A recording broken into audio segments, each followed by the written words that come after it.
Bom dia, boa tarde, boa noite. Estou aqui com o Rafa, que escreveu um livro muito inspirador.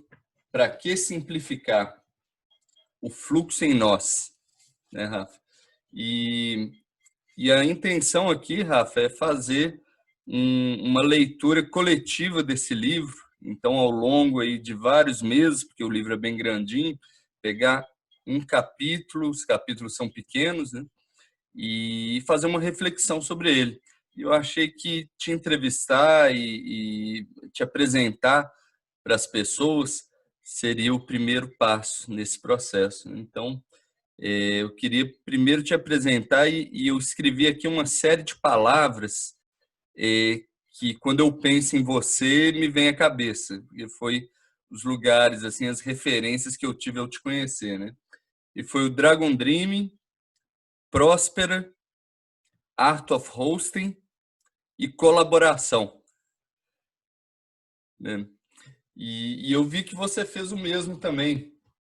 Então, vou te apresentar lendo aqui o que você colocou na sua página na internet, que é filho, estudante, engenheiro, gerente, chefe, pai, marido, apaixonado, inovador, facilitador, anfitrião, empreendedor, funcionário, empregado, colaborador, iniciador, mentor, apoiador, e em todas elas sinto o padrão de ter sido aprendiz. Pronto, estou sendo um aprendiz. Então, gratidão por estar aqui, né?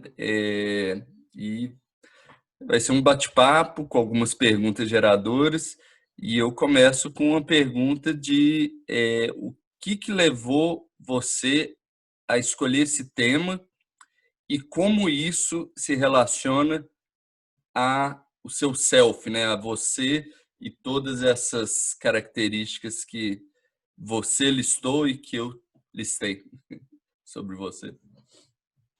Bacana. O título do livro em si, o título e o subtítulo, eles surgiram à medida que eu decidi tornar o que eu já tinha escrito um livro.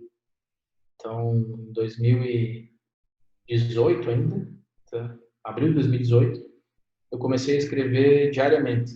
E coloquei esse desafio. Já tinha esse desafio no pipeline já de fazer desde 2013, que eu dizia, eu quero escrever e tal. Eu escrevia. Em 2016 eu descobri um método meu de escrever através de perguntas, que eu comecei fazendo uma pergunta, ninguém respondeu, eu publiquei ela. Aí no segundo dia, como poucas pessoas tinham respondido, eu resolvi eu responder a pergunta através da minha perspectiva e refletir sobre aquela pergunta naquele dia.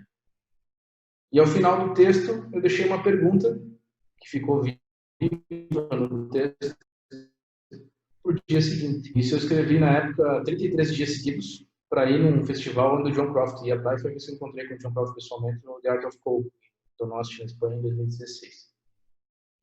Esse processo de escrita ficou parado no tempo, ficou na minha listinha de coisas que eu quero fazer. Em 2018 eu reativei isso e comecei a escrever a partir da pergunta medo de quê? Eu me lembro que essa pergunta ficou a primeira pergunta porque me motivou a escrever. O que eu tenho medo que eu não estou escrevendo? Então, um amigo montou para mim um site bem simples, em 15 minutos, em que eu publicava todo dia e eu mandava um e-mail para alguém para ter um compromisso de que eu escreveria todo dia, que é o site que está até hoje online. O blog ele praticamente não mudou, ele segue o mesmo, que é rafaurk.com. E a partir daí eu comecei a escrever. Então, a primeira pergunta foi medo de quê? Que é a primeira pergunta que inicia o livro. E todos os dias eu, assim, amanhecia ou tinha durante o dia uma pergunta para refletir durante esse dia. Em determinada hora do dia eu escrevia sobre a pergunta. Então, durante um processo aí de 9 meses, que é o tempo que se dá o livro, né, coincidiu o início da minha escrita com a concepção do Benjamin. Então, o Benjamin praticamente foi concebido uma semana depois que eu iniciei a escrever. São Ele gêmeos, nasceu então. Hã? Quase gêmeos, né? É o filho mais velho do Benjamin, então, né? Eu falo que, na verdade, o Benjamin nasceu uma semana antes, mas o livro começou a ser escrito uma semana antes. Então, causou mais ou menos 9 meses. E no escrever esse livro, eu fui me provocando a refletir através da pergunta. Então, eu tenho uma conexão muito forte com perguntas. Aprendi isso no Art of Hosting, a arte da pergunta. E que a gente vem numa sociedade que está muito amarrada a respostas, né? A gente é educado a partir de respostas e deixa de ser educado a fazer perguntas, né? A gente não é instigado a perguntar, a gente é instigado a responder. Então, tinha estimulado durante, pelo menos, a minha jornada acadêmica de 18 anos, eu fui inspirado a responder, e não inspirado a perguntar. E o poder da pergunta me trouxe esse olhar de, ó, quais são as perguntas que a gente não está fazendo? Então, dia a dia, eu fui me fazendo perguntas, e eu já estava escrevendo, quando completou um ano de escrita, que foi em abril de 2019, eu digo, cara, eu tenho um material vasto já, e eu parei para ler, juntei todos os textos, parei para ler tudo que eu tinha escrito. E aí chamei um amigo editor, o Rafael Haidt, e Trombeta, e ele disse assim, cara, tu tem material muito legal para um livro, uma construção diferente, eu nunca fiz um livro assim, vamos fazer de forma colaborativa o livro, e a gente começou a trabalhar em cima dele. Percebemos esse padrão dos 9 meses com relação ao Benjamin, que dava um tamanho de um livro interessante, tinha uma história contada a partir disso, foi o primeiro filtro, vamos dizer assim, desse material todo.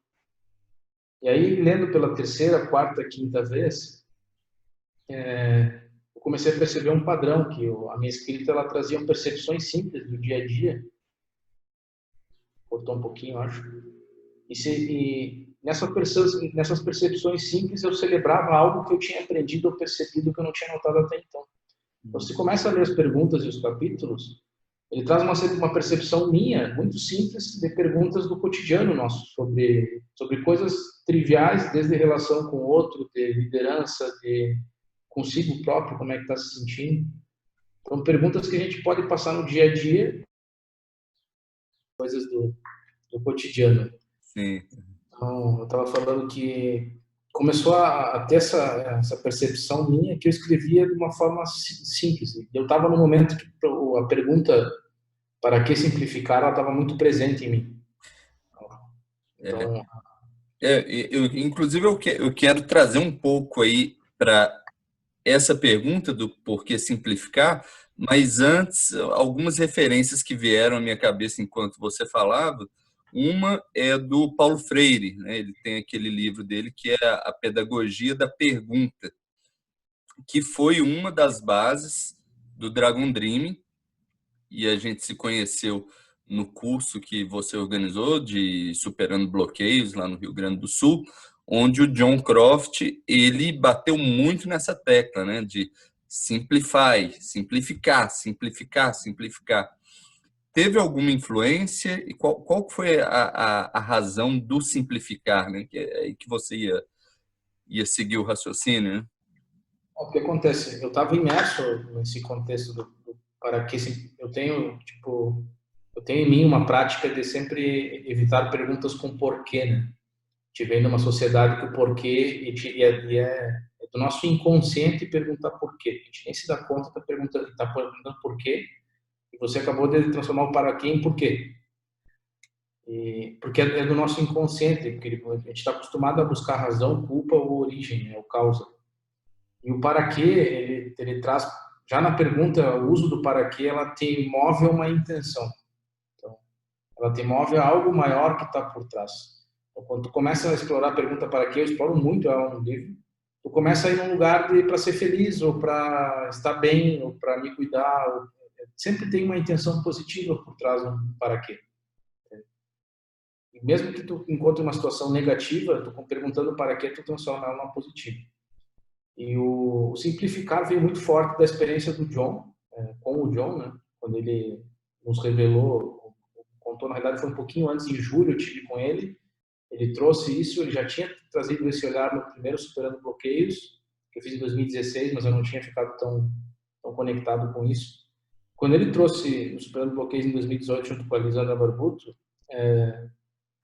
ficou muito forte temos que simplificar, a importância do simplificar. Então, resumidamente, os 7 passos para que dizia que eram os 7 passos para sair da era das trevas. Isso inspirado no James Taylor, do livro A Queda, que foi a referência que ele deu. O primeiro passo é a gente viver em comunidades, porque a gente vai precisar de muito apoio para poder sobreviver numa era das trevas, que é um pouco do que a gente está vivendo agora, né? O segundo passo é que eu preciso ser criativo, na realidade, para poder viver para poder ser criativo, né? Eu vou precisar de criatividade para... Perdão que eu pulei justamente o passo da simplicidade. Então, voltando, o primeiro passo vem comunidades. Uhum. O segundo passo, eu preciso de tempo. Para ganhar tempo, eu preciso simplificar as coisas. Só que para as coisas se tornarem simples, eu preciso viver em comunidades. Então, viver em comunidades automaticamente simplifica as coisas. Uma era das trevas, eu vou precisar de novas soluções. As soluções antigas já não vão mais servir. Então, eu vou precisar ser muito criativo. Só que para ser criativo, eu também preciso de tempo. E aí, nesse caso, eu preciso simplificar. E aí, viver em comunidades. O quarto passo, eu preciso praticar a não violência. Tá? Então, para praticar a não violência, eu preciso ser muito criativo. Uhum. Precisa de muita criatividade para a gente praticar a não violência consigo e com o outro. E para isso eu preciso simplificar as coisas e viver em comunidades. O quinto passo é construir sabedoria. A gente deixou de construir sabedoria. A gente acha que sabe. A gente se esqueceu o que é aprendiz. Isso é uma das coisas que fica forte para mim. Então a gente precisa construir nova sabedoria. E para isso eu preciso praticar a não violência para estar aberto a novas ideias também. E aí eu preciso dos outros 3 passos em cadeia, um para cada um. O sexto passo, eu preciso me conectar. Espiritualidade, né? Espiritualidade inclusiva, né? Isso, eu preciso me conectar de outras formas com o humano. Né? Experimentar outras formas de conexão e comunicação. A espiritualidade está presente nisso. A gente vai precisar se conectar de outras formas. E para isso eu preciso de sabedoria. E aí vou ter o primeiro passo. E tendo chegado ao sexto passo, eu vou ter pelo menos a possibilidade real de construir novos sistemas econômicos, políticos e sociais que ancorem esse novo modelo da gente viver nessa nova era. Então, baseado nisso, começou a vir para mim, eu já vivo em muitas comunidades, eu preciso simplificar. E aí, na virada de 2018, depois dos bloqueios de 2019, eu comecei a escrever muito sobre isso. E foi que nasceu a Simplify em Porto Alegre, que é um espaço que propunha a experiência de simplificar. Um espaço onde não tinha centralizado de gestão, não tinha secretária, não tinha cargos, não tinha... Teve uma série de situações. A gente foi experimentando um pouco do caos e como é que é viver em comunidades de uma forma mais simples. E aí eu acho que vem uma outra referência sua, né? Que é a do Oswaldo, da Próspera, e o título do livro é Para que Simplificar? O Fluxo em Nós. O Fluxo em Nós Então, é dessa referência lá do que você sim. viveu com essa... Eu tive um momento em 2017, quando eu estava fazendo... Eu vivi 3 momentos com o Oswaldo Oliveira, mas não com ele. 2 foi sem ele. Eu vivi coisas que ele propunha, criava, e eu ouvia falar muito dele para as pessoas que eram inspiradas por ele. E depois, em 2017, eu passei uma semana com ele no Rio, fazendo o curso da cripto, quando ele estava trabalhando na Prospera fortemente. Eu estava envolvido na Prospera, uma organização autônoma distribuída, né? Então, eu aprendi muito com o Oswaldo nessa semana. A gente ficou praticamente 5 dias, o dia inteiro conectado com ele, trocando ideia, café, almoço, janta. Então, tipo, eu absorvi muita coisa e muita coisa não caiu a ficha. Tipo, ele falava algumas coisas, eu não tinha possibilidade ainda de perceber o que ele estava dizendo. E eu passei um ano percebendo isso depois, aos poucos, algumas coisas. Tem muita coisa que eu acho que daqui uns 5 anos vai cair a ficha. Mas tem essa referência muito forte dele ter criado, dele ter participado da Casa Liberdade, onde eu iniciei minha transformação. Depois ele fez a Laboriosa. Na Prospera também foi uma transformação minha mais conectada ao digital e a esse lado mais distribuído, que eu não tinha também conhecimento sobre isso. Então, sim, traz essa referência. Esse fluxo em nós é muito do que ele falava também. O fluxo em nós é porque eu acredito que a gente tem recursos suficientes, todos nós, para poder estar em fluxo. A gente só não tem as habilidades para conectar isso e comunicar isso para todo mundo e nem descobrir quais são esses recursos que a gente vai acumulando durante a vida. Isso sim vinha do Oswaldo e isso se conectou, né? A pergunta para que simplificar era o propósito inicial da Simplify. Então a gente levou essa pergunta nesse grau para dizer para que simplificar? Porque isso torna um propósito vivo para cada pessoa, né? Então para mim o para que simplificar é diferente para ti, para que simplificar. Se eu for responder a pergunta para que simplificar, eu me conecto com esse propósito de uma forma muito profunda, mas tem a minha conexão. E permite que tu te conecte com esse propósito de outra forma também. Então foi quando a gente descobriu um propósito em formato de pergunta, ele conecta de uma maneira muito forte, quando bem intencionado. E traz a intenção presente, que era o que a gente queria de cada um se conectasse ao projeto. Quando eu terminei de escrever o livro, vieram vários títulos e muito do que eu comecei a perceber, tipo, olha, o livro é uma proposta para as pessoas começarem a perceber diferente, a partir da sua perspectiva. Eu não estou entregando uma verdade, eu não estou entregando respostas. Sim, tem minhas reflexões, mas o livro ele é um convite a estimular as pessoas a terem as suas reflexões. Então, o livro, se tu perceber, toda a página do livro tem um QR Code no canto do livro, que é um link de um acesso a um formulário que tu escolhe a pergunta que tu quer refletir. Então, se você pegar o livro e ler com o celular o QR Code que está em todas as páginas do livro, você acessa um forms simples que tem a pergunta e você pode escrever a sua reflexão sobre a pergunta do capítulo do livro que você está. E se experimentar a escrever sobre isso. Como é que você percebe isso? Eu deixo claro, um livro que está lá não é a minha verdade. E aí ele vira uma espécie de diário, é isso? Ele pode virar um diário. A forma que eu escrevi foi como se fosse um diário. Claro que durante esse período teve dias que eu não consegui escrever e aí eu voltava depois, uns 2, 3 dias, a presença daquele dia para me lembrar como é que eu estava, como é que eu podia perceber isso. Sim. Mas para quem experimenta refletir, o convite que nem eu falo, para ler o livro ele pode ser lido como um livro normal, de início ao fim, ou tu pode escolher um capítulo no dia, abrir e refletir sobre aquela pergunta, como algo como um journal, né? Como um diário mesmo, mas uma jornada. Uhum. Então, é um convite a refletir. E a pergunta para que simplificar vem muito nisso, né? Que ela traz esse olhar aberto. Tá, mas como é que isso tudo está conectado? O que tem em comum em todas essas perguntas desse livro? Se você lê ele, qual é a intenção que está por trás dele? Então é muito de desvendar esse, para que simplificar para ti? E aí quando eu abstraio o fluxo em nós, tentando trazer um despertar de curiosidade de dizer, olha, tem muita coisa em ti que tu não está percebendo. Tem muita pergunta que tu não está fazendo na tua volta e está deixando de perceber. E tem muito fluxo disponível aí. É um convite a tu perceber isso. Então o livro pode ser lido dessa forma, e é um convite que eu faço, porque ele foi criado justamente para isso. Quando eu comecei a escrever, eu escrevi para compartilhar as minhas reflexões e estimular outras pessoas a refletirem. Se fosse uma pessoa estimulada, ótimo. 2, excelente. Então já sou eu e mais 2, pelo menos. Eu sinto que eu estou fazendo o meu papel de convidar as pessoas para refletir. São quantos capítulos, Rafa? São 131. Quantos? 131. Eu nunca me esqueço, era 130 ou 131, mas é 131. 131, uau. 130, 131 reflexões. A gente vai começar essa jornada aí no canal Idealismo e Transformação Social. Quem estiver ouvindo e quiser participar dessa jornada de autoconhecimento, eu vou deixar no comentário o link para o livro, né, e para a página do Rafael.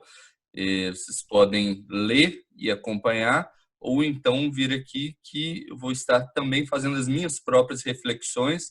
E agora que a gente sabe que tem um formulário, um QR Code para que você também faça a sua reflexão, né? Fica o convite para a gente seguir nessa toada, 130 capítulos, reflexões. Vai dar quase um ano aí, viu, Rafael? Talvez 9 meses para terminar esse estudo, mas eu acho que vai ser algo muito, muito rico para a gente se transformar nessa questão, né? Para que simplificar? E cada um, a partir daí, responder essa pergunta. Uai, legal. Já vou aqui mover um pouco para a gente encerrar, mas eu queria agradecer por ter feito todas essas reflexões e compartilhado, né? Uma das palavras que eu coloquei aqui para você foi colaboração, mas eu acho que além de colaboração, compartilhamento seria uma outra também.